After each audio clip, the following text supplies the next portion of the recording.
Good morning, ladies and gentlemen. I am Janice, the moderator for this conference. Welcome to the Q3 FY22 earnings conference call of Motilal Oswal Financial Services Limited. We have with us today Mr. Ramdev Agarwal, Chairman, Mr. Motilal Oswal, MD and CEO, Mr. Naveen Agarwal, Director and AMC CEO, Mr. Ajay Menon, CEO, Broking and Distribution, Mr. Arvind Hali, CEO, Housing Finance, Mr. Shaliprada Shah, Chief Financial Officer, Mr. Rakesh Shinde, Investor Relations. As a reminder, all participant lines will be in the listen-only mode and there will be an opportunity for you to ask questions after the presentation concludes. Should you need assistance during the conference call, please signal an operator by pressing star then 0 on your touchtone phone. Please note that this conference is being recorded. I would now invite Mr. Naveen Agarwal to make his opening remarks. Thank you, and over to you, sir. Good morning, everybody. It is my pleasure to welcome all of you once again to the Motilal Oswal Financial Services earnings call for the third quarter and the 9 months ended 31st of December 2021. I wish all of you a very happy new year, and we hope that each one of you and your families are safe and in good health. For the third quarter, we've reported operating profit after tax growth of 92% year-on-year at 2.33 billion. This is the highest ever quarterly operating profit for the firm. For 9 months, we've reported a profit after tax growth of 25% at 9.96 billion. And these profits, excluding gains on investments, grew by 58% year-on-year to 5.49 billion. This is the highest ever 9-month operating profit as well. Core business was robust with capital market profit after tax up by 99% year-on-year and 22% quarter-on-quarter. Asset and wealth business saw a 61% YOY growth led by 38% growth in the asset management profits, 186% growth in the wealth management profits, and 46% growth in the private equity business profits. Consolidated net worth touched all-time high at 53.8 billion. Net debt is 46 billion. Excluding home finance, we are a net cash company, net of our equity investments. Return on equity for the 9-month period stood at 31%. The board declared highest ever interim dividend of 7 rupees per share. We are also happy to inform you that during the quarter we've onboarded digital head Mr. Nipun Nirvani, who's ex-Amazon and McKinsey in the broking and distribution business. We've also onboarded Mr. P.H. Ravi Kumar, who's ex-Vastu, Utkarsh, ICICI Bank, on our housing finance, MO Home Finance board. Turning to the key highlights business-wise, for our capital markets business, we continue to see strong growth of 69% YOY and 20% quarter-on-quarter in our revenues, led by strong traction in client addition, 92% growth in average daily turnover, with mix favoring high-yielding cash delivery volumes. We witnessed strong growth in active clients and traction in our distribution business as well. We continue to make investments in augmenting our talent pool and our distribution network, and also continue to benefit from consolidation in the broking business. We've also started adding talent on the digital side to revamp our digital journey. In asset management business, we witnessed lifetime high markets, which have in turn lifted our AUM to our highest ever. Our mutual fund gross sales and SIPs also gained traction, and AIF continue to receive encouraging response among high net worth individuals. IREF 5, which is a real estate fund 5th series, has raised 10.9 billion. We've also launched our largest ever private equity growth fund, India Business Excellence Fund Series 4, with a target size of 40 billion rupees.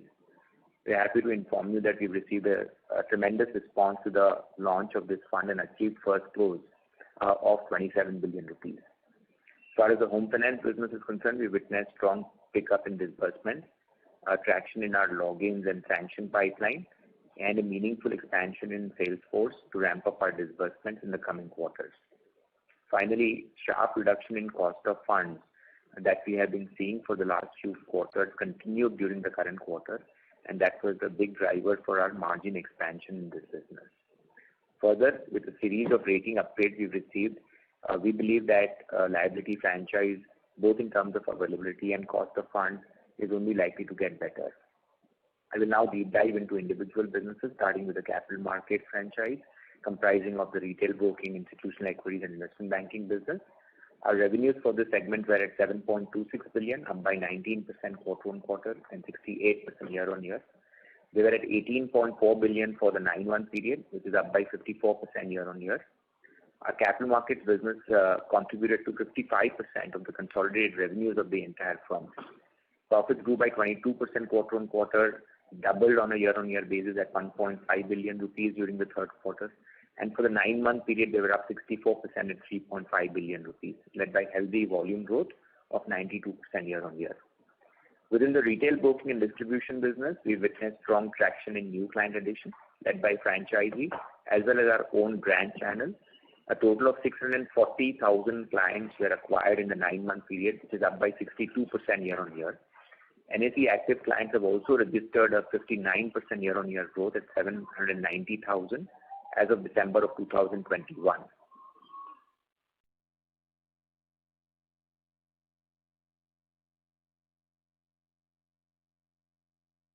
Members of the management, can we open the call for a Q&A session now?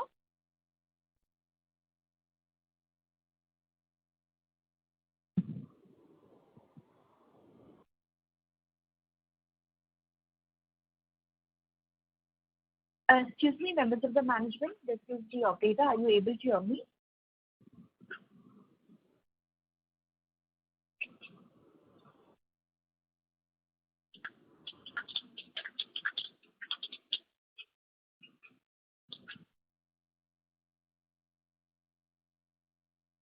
Members of the management, this is the operator. Could you please confirm if you could hear me?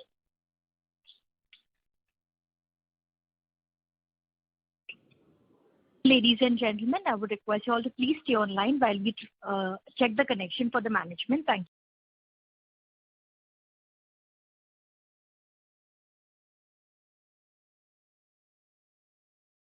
you. Ladies and gentlemen, thank you for patiently holding the line. We have the management reconnected. Over to you all, sir. You may please go ahead. I'm not sure where we got disconnected, but I'm still going to start with the deep dive into our individual businesses, starting with the capital market businesses. No, they said 1 minute before. Yeah, so starting with the capital markets business, it comprises of the retail broking, institutional equities, and the investment banking business. Revenues for the capital market franchise were at 7.26 billion, up by 20% year-on-year, up by 70%, up by 20% quarter-on-quarter, and 70% year-on-year. And they were at 18.4 billion rupees in the 9-month period, which is up by over 50% year-on-year. The capital market businesses contributed to 55% of the consolidated revenues. In terms of profits, the numbers grew by 22% quarter-on-quarter, 99% year-on-year at 1.5 billion rupees. And for the 9-month period, we're at 3.46 billion rupees, up by 64% year-on-year. In retail broking and distribution, we witnessed strong traction in new client addition, led by both the franchisee as well as captive branch channel. A total of 640,000 clients were acquired in the 9-month period, which is up by 62% year-on-year. Our NSE active clients have also registered a 59% year-on-year growth at 790,000 as of December 21. In terms of the distribution AUM, just of the retail broking business, the wealth business, it was up by 39% year-on-year at 166 billion as of December 21. This is with only 16% of the 2.6 million client base tapped, and we expect continued traction as we cross-sell to more clients and cross-sell more number of products per client. In institutional broking business, the team continues to win big in Asia Money poll. Once again, like in 2020, even in 2021, we were ranked number 1 best local brokerage house, best sales, best execution, and best corporate access.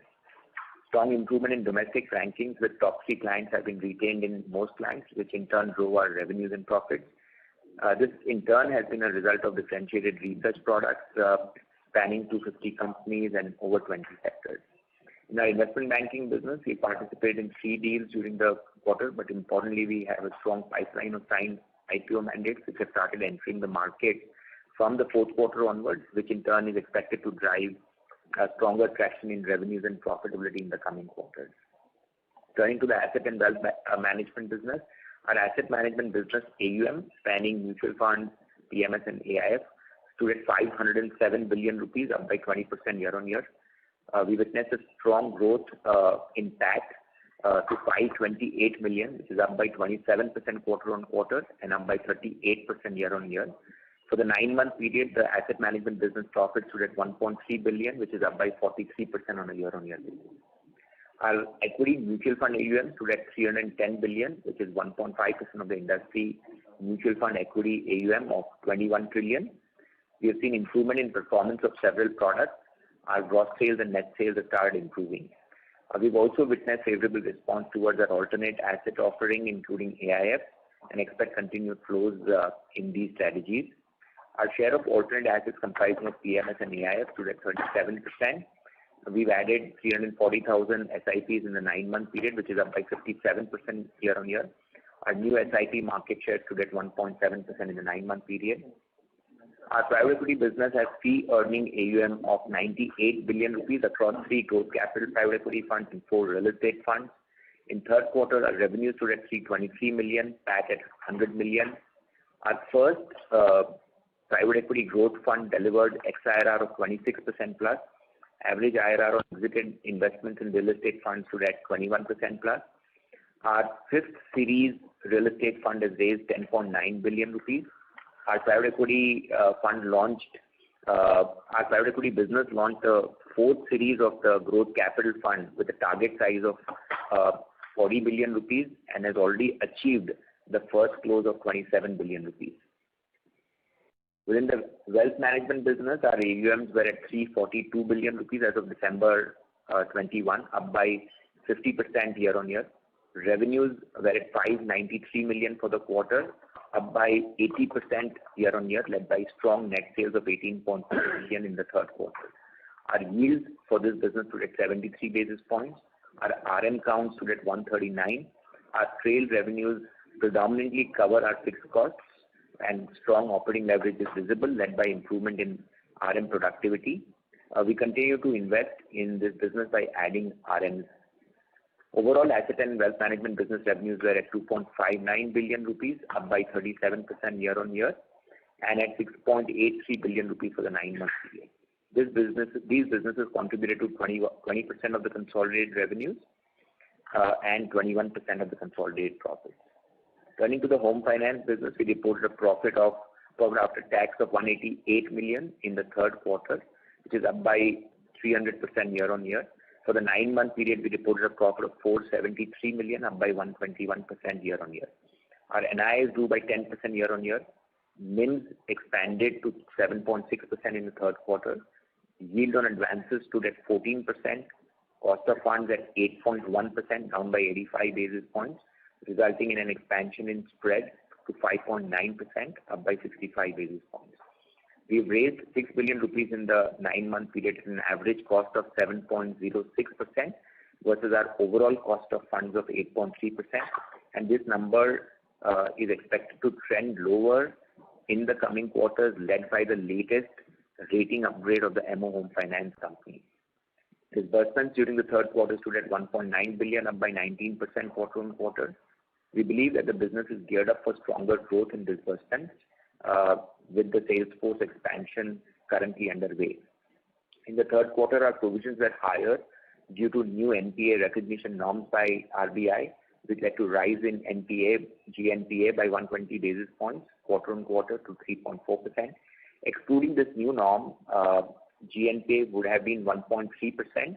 However, our collection efficiency in December has reached about 100%.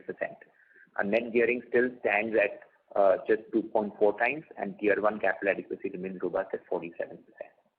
Finally, turning to our fund-based activities, which include commitment to our asset management, private equity, real estate products, our fund-based investments have registered gains of 61 million in the third quarter and 3.6 billion in the 9-month period.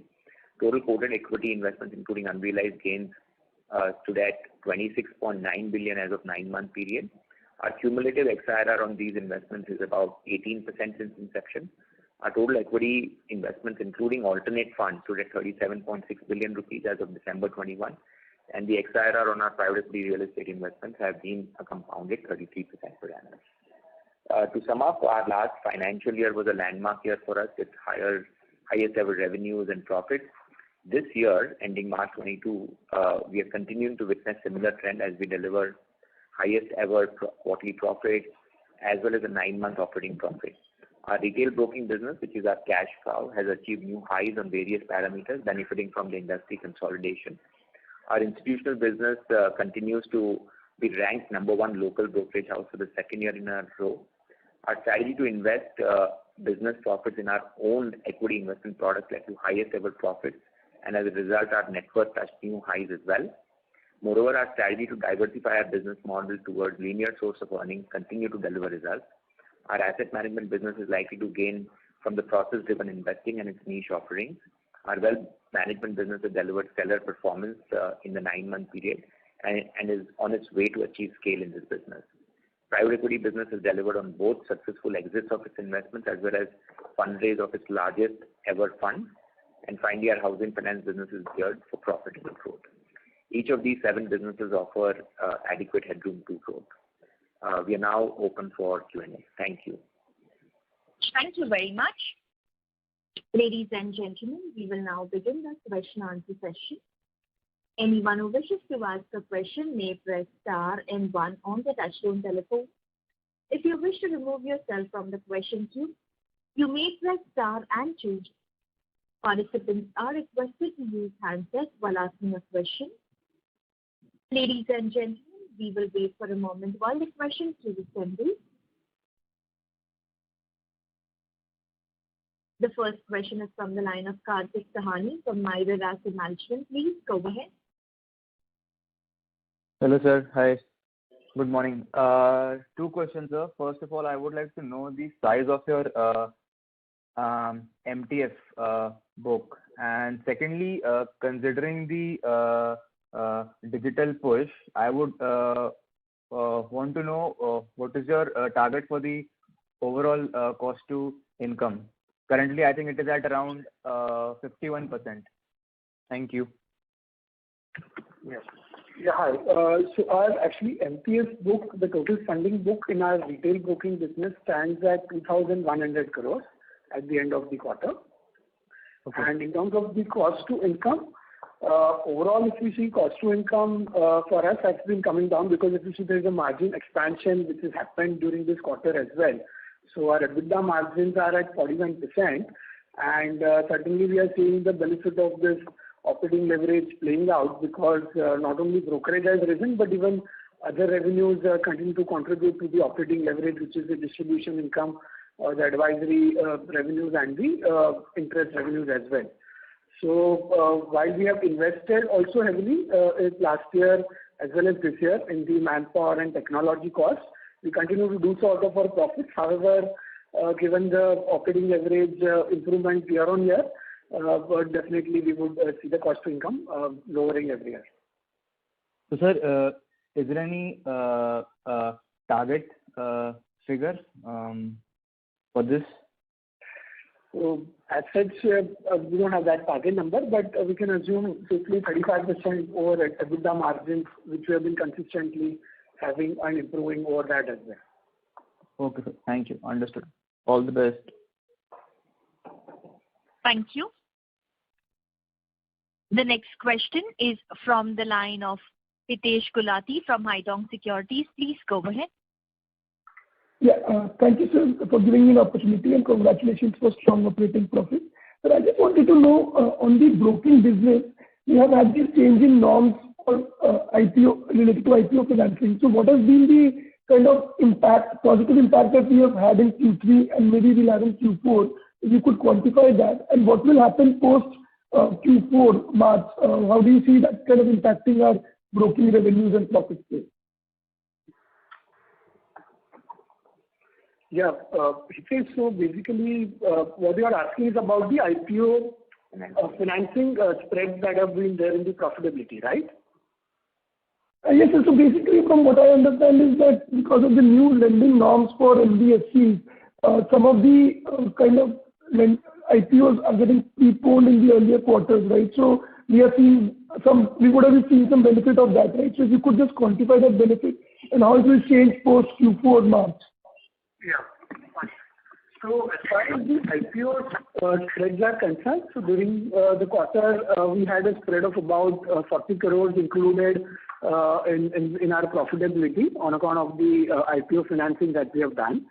As far as the new regulatory norms that have come, so suddenly it has an impact on the HNI piece, because the HNI piece where they say by doing a draw of lots, so it would have some bit of impact, but I think the market would regularize that over a period of time, because what we have seen, any new regulatory framework coming in would get settled in a span of 2 to 3 quarters.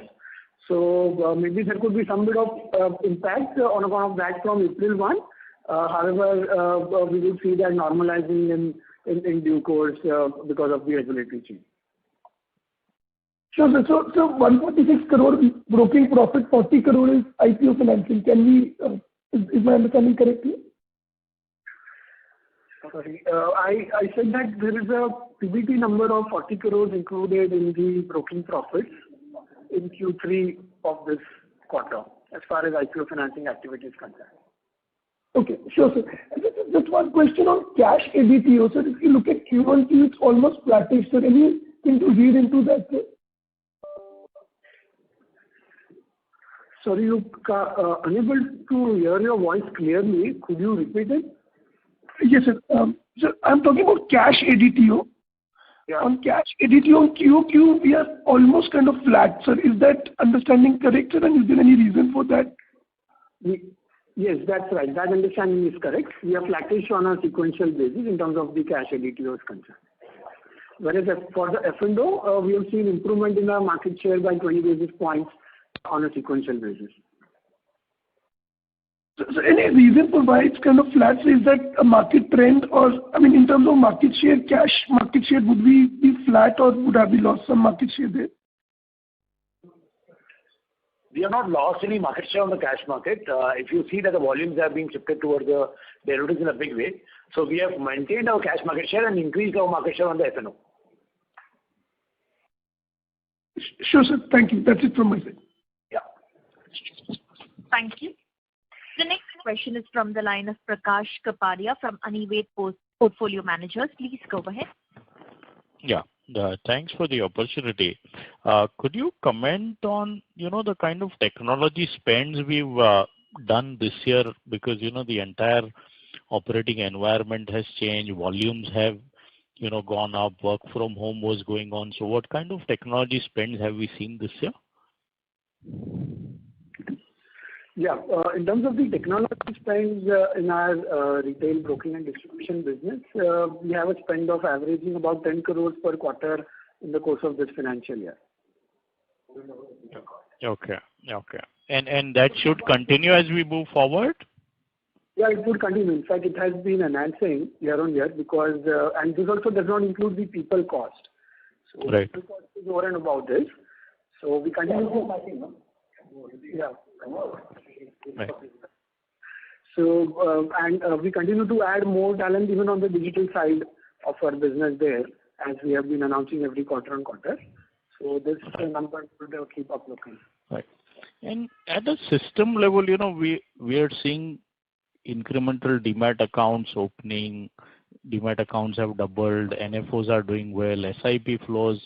So all the constituents are firing together. Typically, based on our experience and cyclicality, what happens when the cycle turns? Which gets affected the most? Is it, direct investment and incremental investors, then NFOs, then SIPs? What happens when, the cycle turns?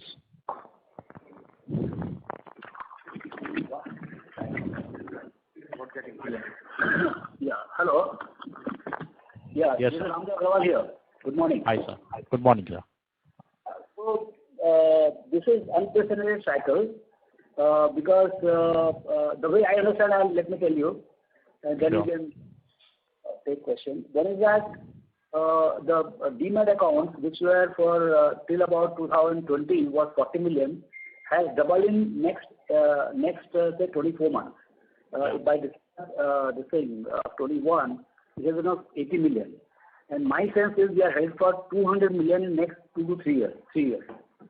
So this cycle of horizontal expansion of the market, particularly in retail, is going to continue at different paces for next 3 to 4 years. That's my sense. Okay, after that, once the market is expanded, then obviously the cycles will come. But it will be much more shallower, but first market will expand by 2-3x from here. And then, of course, but how steep will be correction? We have seen the corrections are there. Volumes will come down and volumes will come down. But I think we will stabilize at much higher level. Okay. And fourth is the consolidation. Consolidation on both sides. From broking side, you are seeing the consolidation of 20%, 15% market share of the top 3-4. Like that, even bigger consolidation will happen on the advisory side, advisory and execution side. That is where we belong. So there also there will be a lot of consolidation, and hence the market in terms of volume might be say 25% for the advisory and 75% by sheer volume will be for the discount broking. But in that 25%, you will see a lot of emergence of consolidation. And so on expanded market, you will have consolidation. We have to only make sure that we are survivors of the consolidation rather than losers of the consolidation. Right. So this is like what real estate went through in Same. 7-8 years of super cycle, I think 2004 to 12 or 13. Okay. But real estate is a physical business. This is a digital business. You don't need more than 2-3 players to cater the whole country. So consolidation, kind of a winner takes it all, is going to happen here. Sure, that's helpful. And lastly, I think PMS AUM for us has been flat for almost 4 years now. Couple of quarters, we had highlighted there were some performance-related issues which had, affected flows. So how is the performance been? And, if you could comment market share changes, if any, at our end in this kind of period. Has there been a major loss, major shift? Are we more or less similar in terms of market share? If you could comment on that, it would be helpful. Yeah, a couple of aspects here. First is that because of upfronting being banned on PMS, we've seen a takeoff in the last 1.5 years in AIF. So AIF commitments this year are up by 50% compared to the previous year. Secondly, as far as the PMS is concerned, our flagship next $1 billion opportunity product as of 31st of December was among the best performing product in the category. So in the first phase, we've seen a sharp slowdown in redemption there, and we are hopeful that 2022 should see a very strong pickup in net sales as far as the PMS product is also concerned. So we are looking at continued strong traction in AIF sales. As I mentioned, they are up 50% year on year incrementally, and PMS, where the flagship product is performing in line with the best performing product as of 31st December, and we expect strong traction in that in the calendar year 2022. Understood. And lastly, on home finance, Maharashtra and Gujarat are 36% of disbursements. So where do we see them settling down? And Delhi and Haryana are 17% of disbursements. So is that a reclassification, or we build that from scratch in the last few quarters? So historically, Maharashtra and Gujarat have been the initial states where we started our business, and almost 50% of our current branches are in Maharashtra and Gujarat. So they have, over a period of time, concentration has reduced, not in terms of the business that they generate, but as a percentage of the overall business, because other states we have started to densify, and we have started to increase our penetration in the states like Rajasthan, Tamil Nadu, Karnataka, Andhra Pradesh.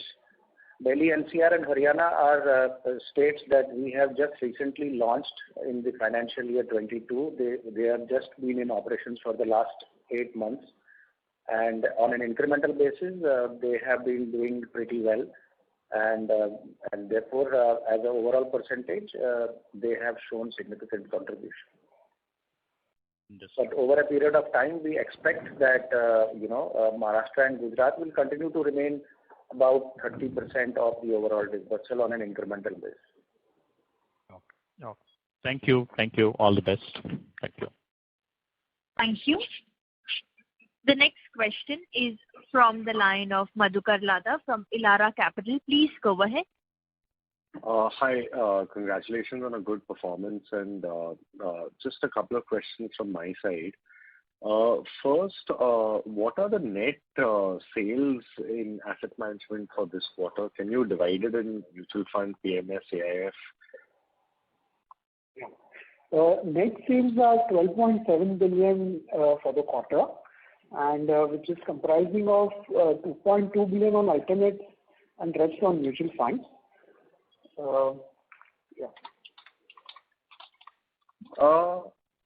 No, but so if your the AUM is only going up from sorry, I understood. Yeah, sorry, my bad.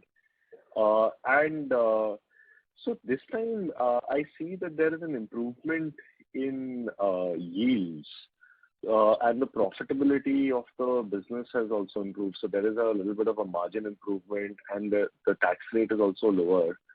So can you explain what is actually happening? Because the growth in revenues QOQ is much stronger than the growth in assets. Basically, if you look at the EBITDA margin of this business, it's really back to the peak margins that we have earned before, because the AUMs have gone up also. So typically, whenever you will see the benefit of mark to market, the benefit of sales, cross sales coming in, there will be strong operating leverage. In fact, so that is something that is the driver of improved profitability. As far as pricing across our products are concerned, we have never competed on pricing for any of our products. So really the only yield drop that you would have seen for our products in the last 3 years were driven by two regulatory changes, where first the direct TER was equated with the intermediated TER, which was a big hit for us, and the second was there was a size linked AUM yield that was defined by the regulator. So these two regulatory changes were the only two drivers to yield correction, right? The other important driver to yield correction has been a mixed change in favor of passive. So those will give you some color on the yield on a like-to-like basis for an active mutual fund or a PMS or an AIF or a passive fund. The yields are best in class and stable. And so as you see gross sales and mark-to-market impact, costs are likely to be sticky, and hence you will see operating leverage coming through. Right, but what I meant was actually that your yields have improved in this quarter, right? Because the AUM has gone up only like 2% QOQ, but your revenue is up 14% QOQ. So and actually PMS in the mix has not gone up, is actually down on a closing basis. So is there something else that's happening there? Am I missing something here? Yeah, I'd urge you to avoid focusing too much on quarter, because if you look at the yields in the third quarter, it is 75 basis points for the AMC.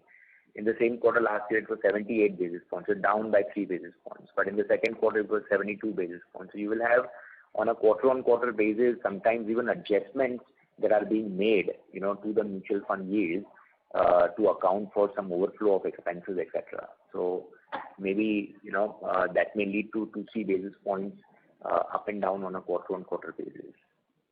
Understood. So it's more because of that, you would say then. Okay, got it. Yeah, that's it from my side. Thank you. All the best. Thank you. Thank you. The next question is from the line of Vivek Ramakrishnan from DSP Mutual Fund. Please go ahead. Good morning. I have a bunch of questions only on the home finance business. There are about four to five questions. Shall I just ask them sequentially, if that's okay? I'll just ask them to go right ahead. Would that be okay? Yeah, that's perfect. Okay, so these refer to slides 37 to 40. I can understand the NPA increase due to the change in RBI norms, but it's not actually, if you see on a like-to-like comparison, it's actually decreased.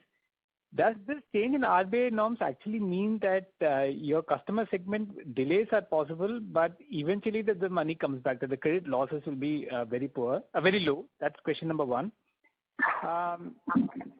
Slide 37, we see entry of securitization. So is the company exploring alternative models like co-origination or loan sell-downs to ensure growth in the future, given the fact that most of the loans seem to be private sector eligible?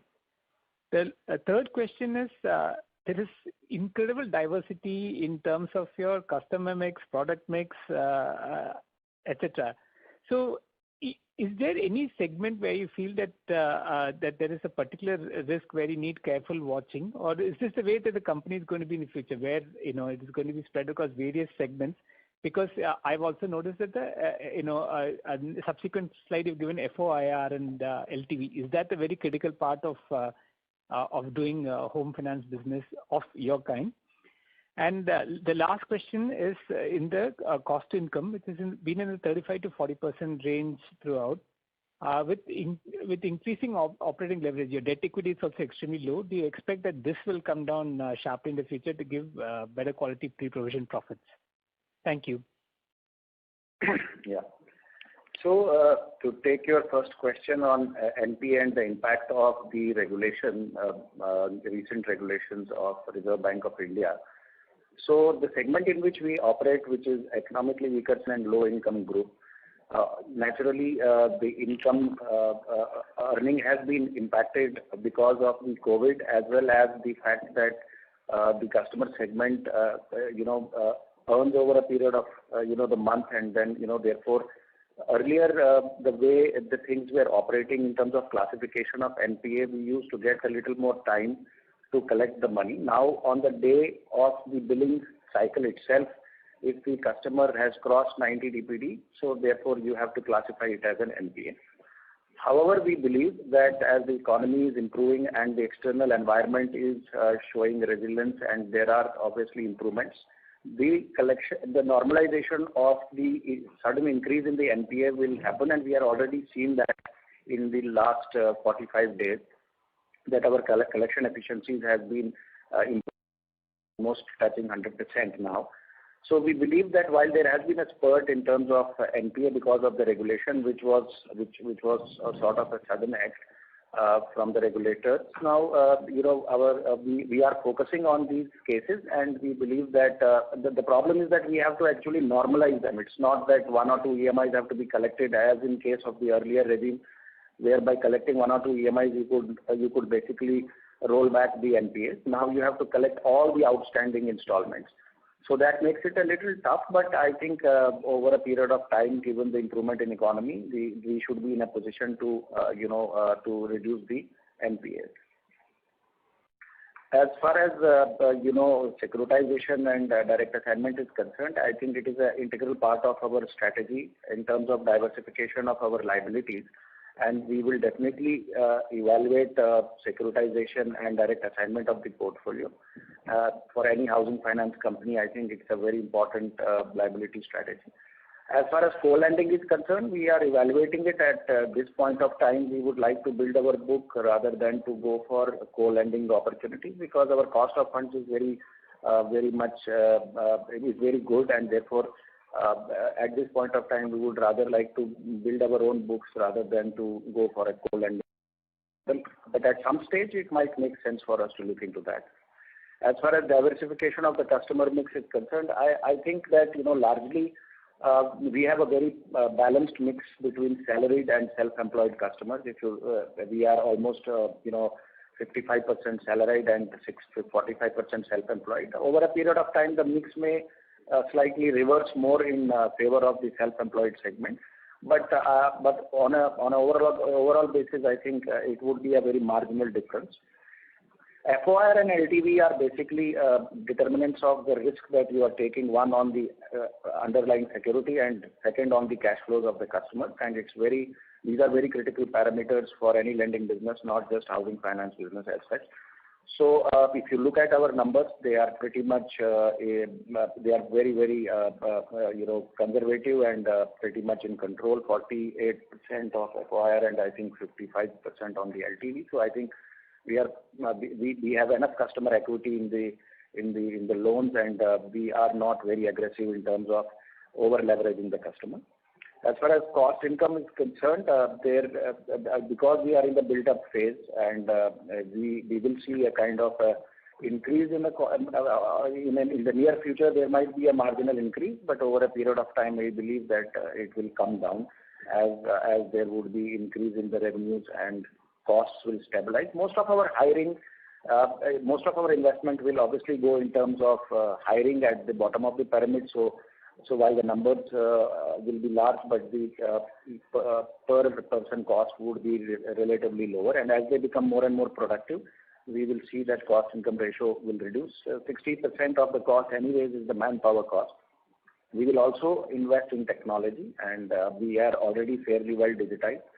And there are various projects which we keep doing in order to improve the throughput and reduce the cost, and also manage the risk through technology intervention. So thank you. If I can just ask a follow-up question, and I know I've taken a lot of time. The question is in terms of the ticket sizes also. I mean, even there's a significant spread.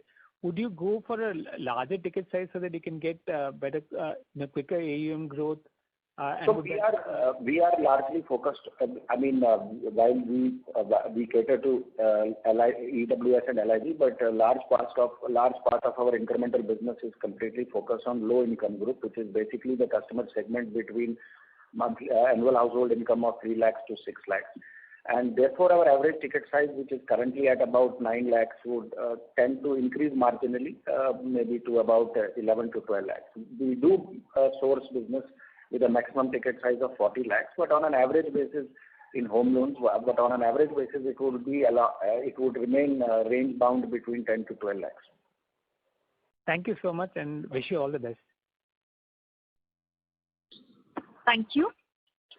The next question is from the line of Shaleen Seth from Tiers Fund Management. Please go ahead. Good afternoon, gentlemen. Congratulations on these great set of numbers. My question is related to the market share we have in the equity segment. So we're investing in the company since quite years. We've been there for the past 8 odd years now. And 2016 was the year probably when we marked 2% market share. And for the past 6-7 years, we have stayed put with 2%.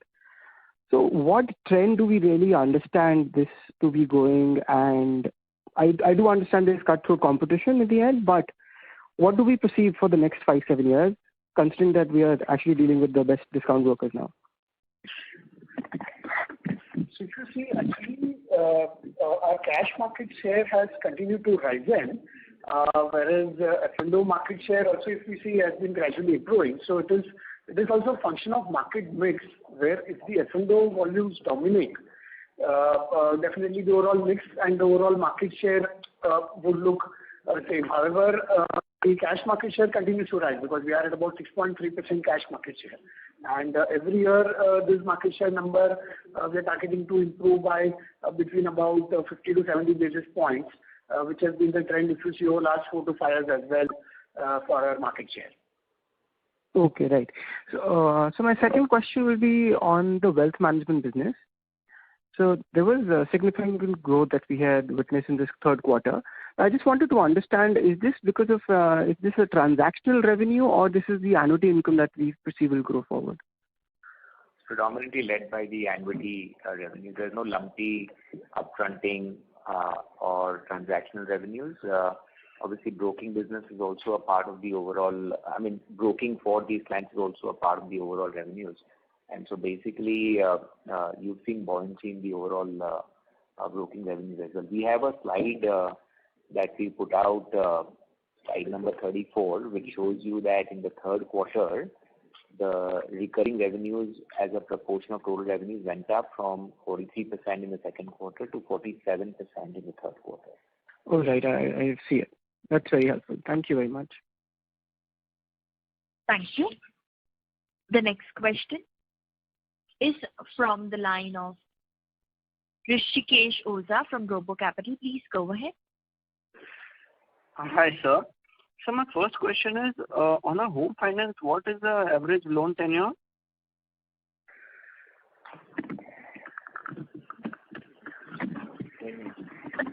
So, as far as the maximum loan tenure is concerned, we go up to 25 years, but as far as home loan is concerned, but on an average basis, typically what we have seen that actuarial life would be about around 8 to 10 years. Okay. And so my second question is, given we are doubling our headcounts in Aspire, so what disbursements are we targeting in next 2 years? Sorry, I missed you. Sure. So we are doubling our headcount in Aspire. So what disbursements are we targeting for the next 2 years? Sorry, just to correct you, our housing finance company is known as Motilal Oswal Home Finance. And just to come back to your question on disbursements, so as we speak today, we have, as we mentioned, about 1.9 billion disbursal rupees of the last quarter, and it has been an improvement on about 20% on a quarter-to-quarter basis and about 280% on year-to-year basis. We feel that in next about 5 years, balance sheet from current 3,500 crores will double to about 7,000 to 8,000 crores. That's what. And the idea is to increase our disbursements. We have added a sales force, also by virtue of a slight improvement in the ticket size and by virtue of increasing the productivity of the incremental sales force, we should be able to reach about 100 crores of disbursements in the next financial year, and then from there on, keep on increasing. Some locations will also be added, branches will be added. We have obviously a plan to reach double our balance sheet in the next 5 years. Okay. And so my last question, what would be our credit cost guidance for next year? About 1%.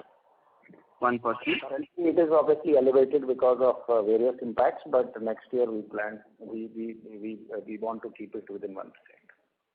Okay, got it. No problem, sir. No problem. Thank you very much. Thank you. The next question is from the line of Vibha Batra from Fair Connect. Please go ahead. Yeah, my question is on the housing finance subsidiary. At what level of gearing would you like to run the business on a steady state basis? And second is, would you be looking at an IPO for the company, and what would be the time frame or asset base at which you would like to look at the IPO? As far as leverage is concerned, so currently the leverage is below 2.5 times, and so between 5 to 6 times, we believe we can go up to that level, which is a very comfortable level, given the strong parentage support as well and the capital available with the group. And in terms of the listing plan, so as of now, we don't have any listing plan, but definitely at a longer date, once we have demonstrated next 3-4 years of growth, definitely we would look at that stage how to go about the listing of this company. Okay. One more question. So next year, when the credit cost is around 1%, and your asset base expands, so leverage will go up marginally, that should mean possibly double-digit ROE for the housing finance business? Double-digit ROE. Yeah, it's already close to that. So that will translate into a double-digit ROE, yeah, because you'll have a 2.5% plus ROA, 2.5 to 3% ROA. That is also ex assignments. If you have assignment, then definitely you'll have a higher ROA. So it will translate into a 2-digit ROE in the next year. Okay. Thank you and all the best. Thank you. Ladies and gentlemen, that was the last question for today. I would now like to hand the conference over to Mr. Shali Brada Shah for his closing comments. Over to you, sir. Hi everyone. On behalf of Motilal Oswal Financial Services, I would like to thank every participant for attending the Q3 FY22 Concall. In case of any further queries, please do get in touch with me or our investor relations desk. Thank you and have a good day. Thank you very much. On behalf of Motilal Oswal Financial Services, we conclude today's conference. Thank you all for joining. You may now disconnect your lines.